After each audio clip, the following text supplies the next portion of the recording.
সিসিআরটি থেকে জাতীয় বৃত্তি অর্জন করেছে মন্দির নগরীর উদীয়মান নৃত্যশিল্পী শ্রেষ্ঠা দাস। ত্রিপুরার বিশিষ্ট প্রতিষ্ঠান রিফর্মিস্ট সোসাইটির নৃত্যশিল্পী শ্রেষ্ঠা দাস কত্থক নৃত্যে এই সাফল্য অর্জন করেছে। গত 14 ফেব্রুয়ারি আগরতলার ভগৎ সিং যুব আবাসে 2022-23 বর্ষের পরীক্ষা অনুষ্ঠিত হয়েছিল। 13 জুন 2024 ফল প্রকাশিত হয়। প্রকাশিত ফলে দেখা যায় সেরা 5 জন পরীক্ষার্থী কত্থক নৃত্যে এই বৃত্তি অর্জন করতে পেরেছে। আর সেই সেরা 5 জনের মধ্যে দ্বিতীয় নম্বরে নাম রয়েছে আমাদের উদয়পুর তথা গোমতী জেলার শিল্পী শ্রেষ্ঠা দাসের।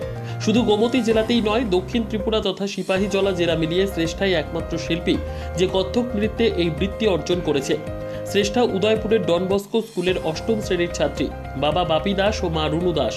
রাজ্যের বিশিষ্ট নৃত্য শিক্ষক রত্নদীপ রায়ের কাছে দীর্ঘ 7 বছর কড়া অনুশাসন, শৃঙ্খলা ও কঠোর পরিশ্রমের মধ্যে দিয়ে নৃত্য শিক্ষার মাধ্যমে সেই সফলতা অর্জন করতে পেরেছে।